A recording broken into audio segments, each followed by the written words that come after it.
Good morning my dear students. आज हम करेंगे वर्कशीट नंबर 153 जो कि है दिनांक 25 जनवरी 2021 के लिए। आज की वर्कशीट का सब्जेक्ट है हिंदी, जो कि आपकी पाठ्य पुस्तक रिमझिम पर आधारित है और यह वर्कशीट है क्लास 5th के लिए। यहाँ आप अपना नाम लिख देंगे, यहाँ अपने टीचर का नाम लिखेंगे और यह वर्कशीट है आपकी पुस्तक में दिए गए पाठ चावल की रोटियाँ के बारे में। तो चलिए फटाफट शुरू करते हैं। पहले ये बॉक्स में दी गई जानकारी को पढ़ेंगे। नमस्ते प्यारे बच्चों, आशा है कि आप स्वस्थ होंगे। क्या आप जानते हैं कि कल कौन सा दिन है? जी हाँ, कल है देश का राष्ट्रीय त्यौहार गणतंत्र दिवस। क्या आप जानते हैं गणतंत्र दिवस भारत का एक राष्ट्रीय पर्व है जो प्रतिवर्ष 26 जनवरी के दिन मनाया जाता है। सन 1950 में इसी दिन हमारे देश में अपना संविधान लागू किया गया था, जिसका निर्माण डॉक्टर भीमराव अंबेडकर जी की अध्यक्षता में किया गया था। यह पर्व पूरे देश में हर्षोल्लास के साथ मनाया जाता है। राजधानी दिल्ली में इंडिया गेट पर माननीय राष्ट्रपति के द्वारा ध्वजारोहण किया जाता है। सैन्य टुकड़ियों की परेड और भव्य झांकियाँ एक अलग ही समा बांध देती हैं। तो चलिए बच्चों, अब करेंगे हम आज की वर्कशीट को शुरू। बच्चों, आप सब भी कल अपने परिवार के सदस्यों के साथ गणतंत्र दिवस की परेड टेलीविज़न पर ज़रूर देखना। आइए अब कोको की कहानी पढ़ते हैं। कोको एक लड़का था जिसे चावल की रोटियां खाना बहुत पसंद था।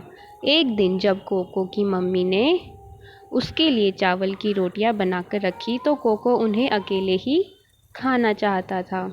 क्या कोको उन सारी रोटियों को अकेले ही खा सका? यह जानने के लिए अपनी किताब में से पाठ 11 चावल की रोटियां को बोलकर पढ़िए। तो बच्चों, आप सब आपकी बुक में दिए गए चैप्टर चावल की रोटियों को एक बार रीड करेंगे और नेक्स्ट वर्कशीट में हम उसके बारे में बात भी करेंगे। हम पूरे चैप्टर को पढ़ेंगे और चैप्टर पढ़ने के बाद अब आपको ये प्रश्न नंबर 1 करना है। आइए नीचे दी गई पंक्तियों को एक बार पूरा करते हैं और इन पंक्तियों को बोलकर पढ़ते हैं। तो बच्चों, इन पंक्तियों में यहाँ फिल इन द ब्लैंक्स दिए गए हैं जो आपको चैप्टर पढ़कर कंप्लीट करने हैं। तो बच्चों, एक बार आप पहले खुद कंप्लीट करें और फिर अपने आंसर चेक करें। कोको की माँ ने कोको के लिए नाश्ते में चावल की रोटियां बनाई। वह अपनी मनपसंद रोटियां किसी के साथ बांटना नहीं चाहता था, इसलिए जब उसका दोस्त निन्नी उसके घर आया तो उसने झट से उनको रेडियो के पीछे छिपा दिया। उसके बाद उसकी दोस्त मिमी के आने पर उसने दोबारा से रोटियों को गुलाबी रंग के फूलदान में छिपा दिया। मिमी अपने साथ केले के पापड़ लाई थी। तभी उनका एक और दोस्त तिनसु आया। मिमी और तिनसु ने केले के पापड़ खाए और चाय पी। इतने में दुकान का मैनेजर ऊबा तो नीले रंग का फूलदान बदलने के लिए आया। इतनी कोशिश करने के बाद भी कोको को अंत में अपनी चावल की रोटियों के से हाथ धोना पड़ा। अब आपने यहाँ पर ये पैराग्राफ कंप्लीट कर लिया। उसके बाद हम देखते हैं, आइए अब पाठ में आए इन शब्दों पर ध्यान देते हैं। धान और पंछी, इन शब्दों के स्थान पर हम कुछ अन्य शब्दों का प्रयोग भी कर सकते हैं, जैसे धान के लिए चावल और पंछी के लिए पक्षी। ऐसा इसलिए होता है क्योंकि इन शब्दों के अर्थ एक समान हैं, तो हम इन दोनों का एक चीज़ के लिए इस्तेमाल कर सकते हैं। क्योंकि इनका अर्थ एक है तो आप या तो धान बोलो या चावल बोलो, ऐसे ही या तो पंछी बोलो या पक्षी बोलो।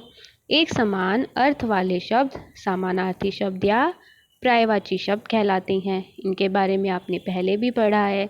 तो आपको यहाँ प्रश्न नंबर 2 में वृक्ष के पर्यायवाची शब्द लिखने हैं, यहाँ सूर्य के और यहाँ शेर के। तो आप ये कर देंगे। वृक्ष के लिए पेड़ और तरु, सूर्य के लिए दिनकर सूरज, शेर के लिए वनराज केसरी। और भी इनके बहुत सारे पर्यायवाची शब्द हैं, आप उनमें से भी लिख सकते हैं। प्रश्न नंबर 3 है, गणतंत्र दिवस 26 जनवरी पर एक अनुच्छेद लिखिए। यह अनुच्छेद आप अपनी अभ्यास पुस्तिका के पृष्ठ संख्या 159 पर लिख सकते हैं। तो आप अपनी वर्कबुक निकालेंगे, उसमें पेज नंबर 159 पर आप गणतंत्र दिवस के ऊपर एक अनुच्छेद लिखेंगे। और बच्चों, पर्यायवाची शब्दों के और अधिक अभ्यास के लिए अपनी अभ्यास पुस्तिका के पृष्ठ संख्या 8 को कीजिए। और आपको पर्यायवाची शब्द के लिए अपनी वर्कबुक का पेज नंबर 8 करना है और गणतंत्र दिवस का अनुच्छेद आपको पेज नंबर 159 पर लिखना है। तो ये 2 काम हैं जो आप अपनी वर्कबुक में करेंगे। अभिभावकों के लिए सुझाव, ये आप अपने पेरेंट्स को बोलेंगे पढ़ने के लिए, तो वो इसका आपको करके बताएंगे। और बच्चों, अनुच्छेद इस तरह से आप लिख सकते हैं। आप जानते हैं, अभी आपने गणतंत्र दिवस के बारे में यहाँ पर भी जानकारी पढ़ी, आपने पहले भी इसका अनुच्छेद किया है। तो आप उनकी मदद से इस तरह से एक अनुच्छेद लिख देंगे।